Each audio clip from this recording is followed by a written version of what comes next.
So we know about the key switch mode. We can play back different vowels and syllables using key switches. And now we're going to look at the sequencer mode.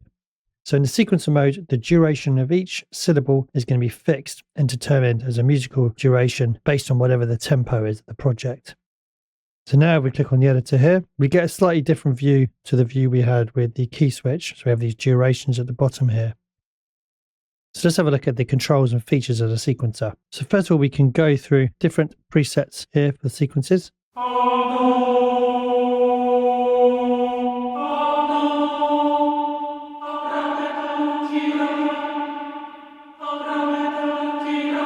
Like so. We can also randomize, so we just completely choose a random sequence as well.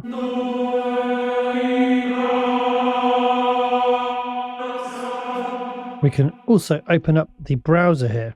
This contains all the available presets. So we have the feel of quarter notes, eighth notes, 16th notes, combinations, different meters as well. And you can see the presets there. So if we wanted a 4/4 feel of a 16th note, you can click on that and load it up.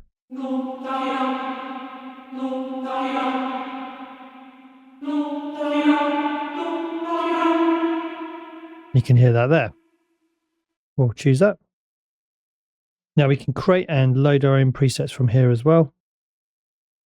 And if we click it, we can open up the syllable builder. Now in the same way as for the key switch, we can change the volume here.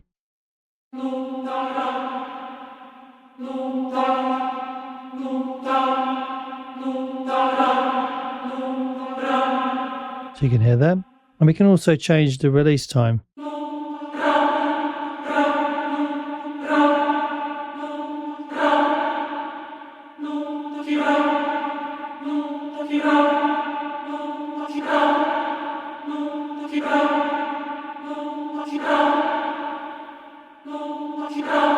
can hear that there, so getting a little bit sharper with the release time there. Now in addition, we have the sequencer settings down here. So we can choose to halve the tempo. That's going to be halving it against whatever the project tempo is, which is in this case 120. We can have the tempo that it was created at, or we can double the tempo. We can change the order as well. So we can choose to go forwards or backwards.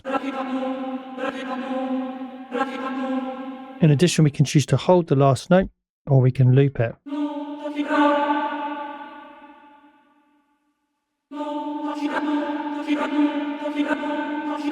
Let's just change these release times. So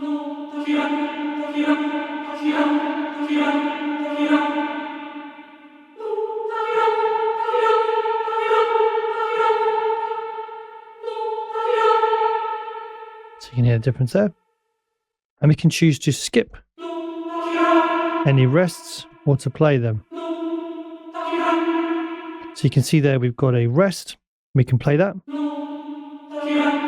Obviously nothing will sound, but the timing wise it'll be played, or we can skip it. Like so. So those are sequencer settings. Okay, let's just load up the editor again. So as it was with the key switches, we click on one of these to be able to load it up to be edited essentially. And we can click on this little eraser here to delete, like so. So the way we work with the sequencer editor is that, let's say we click on slot here, this mend, so we can choose to have different note durations here. We can change the articulation from here as well.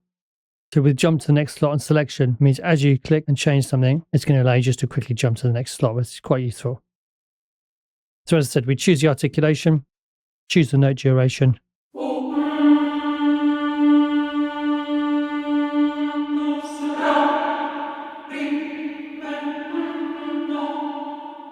Now let's have a look at the link mode next. So if I play this sequence back, I've got a new sequence loaded up.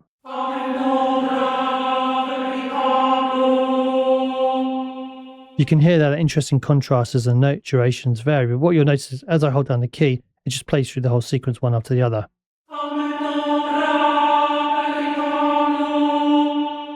And that's because we have these link modes on here. Now if I break the link between two of those,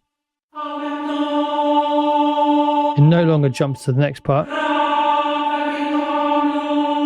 until I press the key again. So once again. So that's one press of the key, let go. Press it again, it plays the next word. So we can link those back together again to create a much longer phrase, essentially. So whenever they're linked, the sequence is always just going to cycle to the next word. There is another mode here. There's the morph mode. So this is activated with 2 clicks. So if we have nothing here, and we click twice, we get the morph mode. So in this mode, the morphed syllables are going to be still treated as a single word as they are in the link mode. But in this mode, they're going to basically morph between each other. So it's going to kind of crossfade between the two. Let's try it out.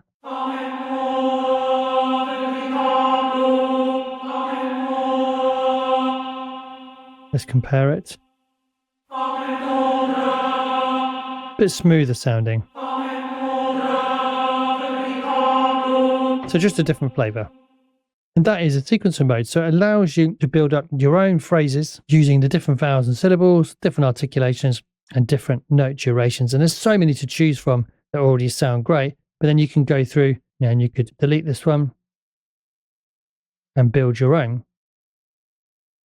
So we could say, okay, so for this first slot, I want to have E, and we'll make this a longer duration. Choose the next one.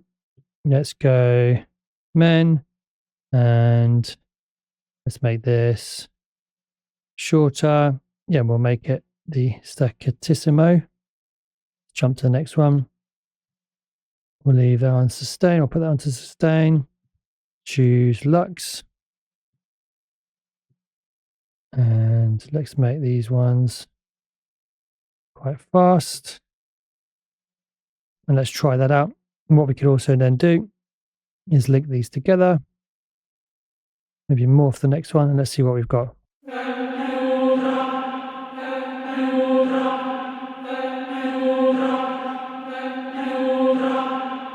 Pretty cool. We could even take out and have a rest. Pretty cool, yeah. So you can come up with some really, really cool individual kind of phrases and motifs using this sequencer. So remember in this video, we had a look at the sequencer. So this mode allows you to play back passages or phrases using the MIDI keyboard, as opposed to the key switch, where you play back individual vowels and syllables using the MIDI keyboard and changing them using the lower range of the octave.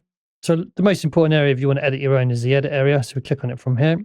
Click on the slot we want to edit, choose the sound we want to add in, choose the articulation and the note duration. And that's visible down here. See the articulation and the note duration. We can delete a slot from here, and we can choose whether we want them to be linked, unlinked, or we can morph between them as well.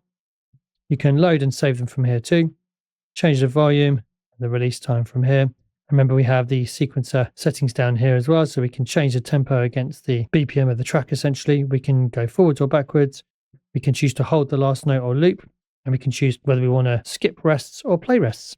Okay, so that's the sequencer. The next video, we're going to have a look at the effects and then the settings. So I'll see you then. Thanks for watching.